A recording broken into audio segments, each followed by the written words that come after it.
Hello, everyone. So, this is a week 3 bonus lecture as promised, where I'm going to be presenting to you the Epistolary Monsters essay assignment sheet. So, this will be the final assignment that accumulates this course. I know it probably seems surprising that we're already thinking about final essay, but this is a 6-week accelerated course, and we're about to kind of reach the halfway mark, right? So, um, what I'm going to be asking you for next week is a paragraph, a pretty meaty paragraph, and we'll go into that. But I want you to start thinking about a project that you would like to have that will culminate your semester with us, okay? So you can find this sheet in Brightspace. It is with our other rubrics and assignment sheets. It is in the assignment sheets and rubrics folder under the course content tab. Okay, so content tab, assignment sheets and rubrics, and look for the essay assignment sheet. So up here, first I have some important dates and times. And so this is kind of your roadmap to getting this thing done. Um, so this coming Wednesday, so excuse me, next week Wednesday, you will have at 12 p.m. Your essay proposal due. Um, at that same moment, our peer review workshop will begin and will last that entire day and go until tomorrow, or that next day, right? Thursday, July 30th. Um, you will see a discussion board in Brightspace where you will upload your proposal, and then you will receive 2 peer review partners. And so at that time, and I'll give these instructions out written on the day of, but you will have 2 folks, 2 classmates that you'll be reviewing their proposals. And again, this is, a paragraph long roughly, so it shouldn't take too much time. So you'll be looking for your partner's names, reading their drafts, and responding to their proposal by filling out a worksheet that I'll provide you the day of. So all of that will take place in Brightspace, okay? And again, we'll go from July 29th at 12 when you turn in the proposal, and will be due by that next day at 5 p.m. And so the next week after that, or the next date that you have to worry about, is the essay draft due, okay? And I will be looking for 1 page of writing by August 5th that builds upon your proposal. You're going to have to start doing the thing when you turn in your draft on that day. And that day, again, we'll have a peer review session to get us set up and having other folks reading and responding to our writing. That day we'll only have 1 partner to respond to because the writing is a little bit longer. And again, the next day after that, your responses to your peer will be due at 5 p.m. So that's kind of the structure of this sequencing of assignments.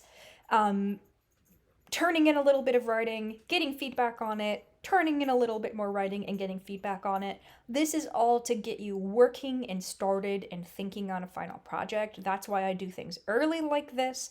And most of the time, students are very happy that, we started working early and thinking early and not having a situation where we are, turning it in the night or doing it the night before and, having an all-nighter situation. That's much nicer to scaffold things out for folks.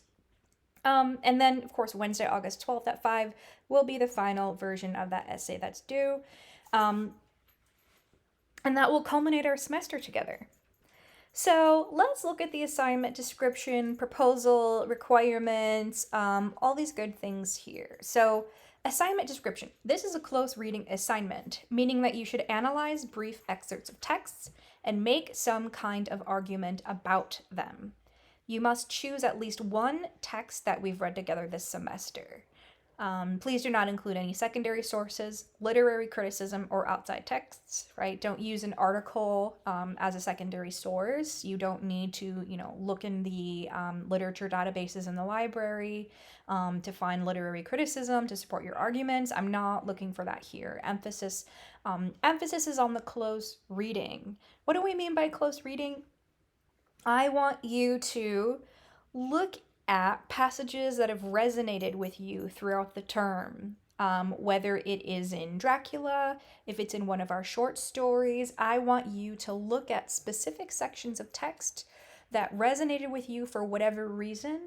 And I want you to closely look at things such as language, theme, the epistolary way that form, right? The way that these epistolary texts are created, right?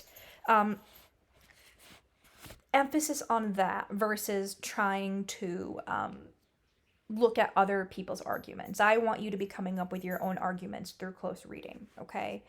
The topic that you will be writing about is largely up to you. I want you to figure out something that you're interested in, okay? About what we've been reading. Maybe you're interested in representations of, I don't know, femininity, masculinity, class, Gothic architecture or lack thereof, right?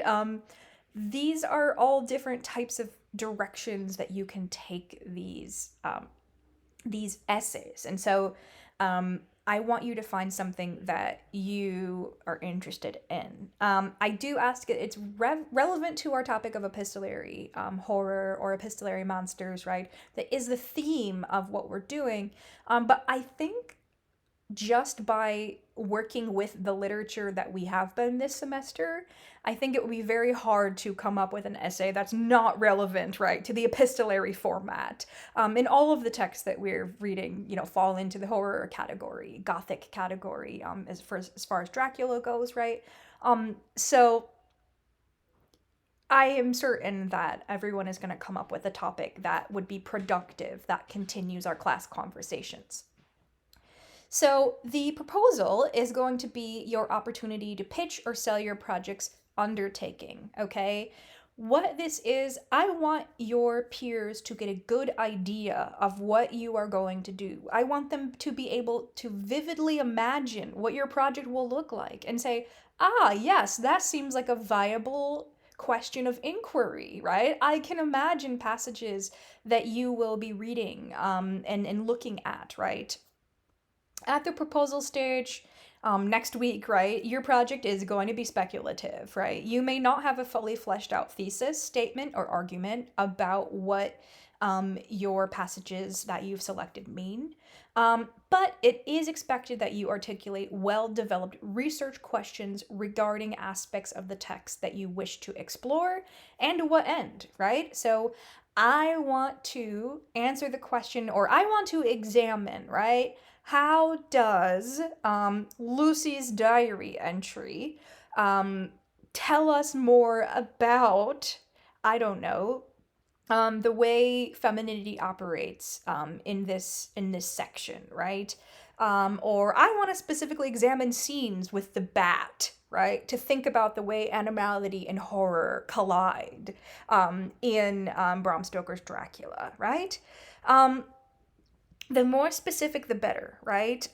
If you can point to specific passages of the text that you plan to look at, this will help your classmates more vividly envision your project. Okay, so I am requiring that you tell us, like, what you're going to be looking at from these texts. I want you to go that far as to say, I want to examine this particular entry, right? I want to look at this scene of this particular short story, right? I want your classmates to vividly be able to imagine how you're going to make your argument. This is to get you working on things and opening up your books, right?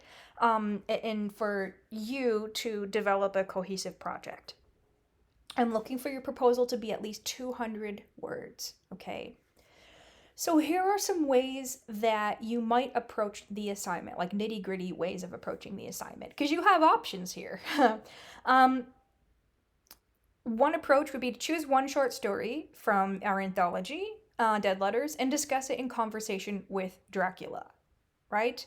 So you might compare and contrast the way that they've used the epistolary format, right? Epistolary approaches, or the way that they think of a different kind of topic, right? Maybe you want to look at, I'm thinking of last week's lecture, right? I'm thinking of capitalism and the way that the hand of God, right, approaches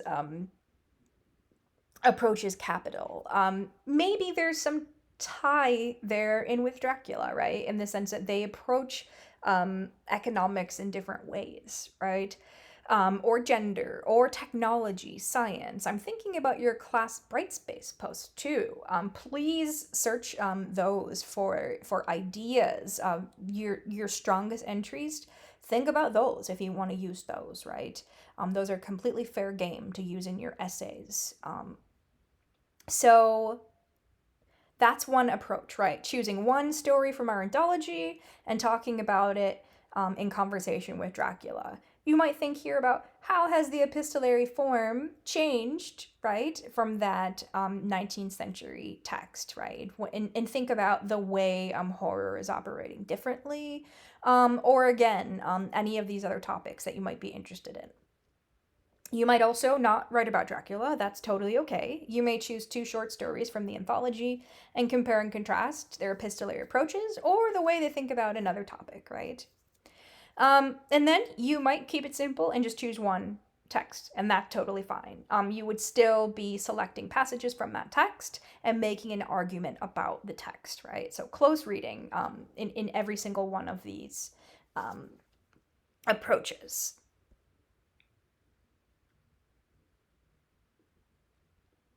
Final essay length requirements. So I'm asking for at least 3 complete double spaced pages, right? No more than 5 pages maximum. I've never taken off for a paper, that goes beyond the length limit, but I want to, just let you know that you don't need to spend the time making a 10 to 12 page paper for this, right? Just keep it at 5 most. But I really am going to be persnickety about you hitting the bottom of the 3rd page, right? Without any, spacing, font, issues. I want Times New Roman, size 12, and I'd like these things double spaced, right? And you have to hit the very bottom of the 3rd page, please.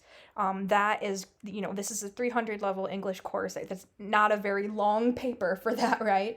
So please, at the very least, hit that bottom of the 3rd page. I think that will give you time to make a good argument within the confines of the space.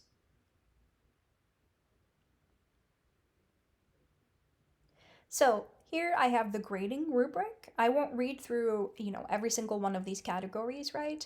But A here is going to be exceptional, right? A is going to be like, wow, you totally knocked our socks off, right? Here, there are a few things that I'm looking for here. I'm looking for quality of thought, right? I'm looking for, did you spend time really thinking about an elaborate thesis, a complicated, rigorous thesis that, I can engage in conversation with? It's not just, obvious, right? The bat is a symbol of horror in Dracula.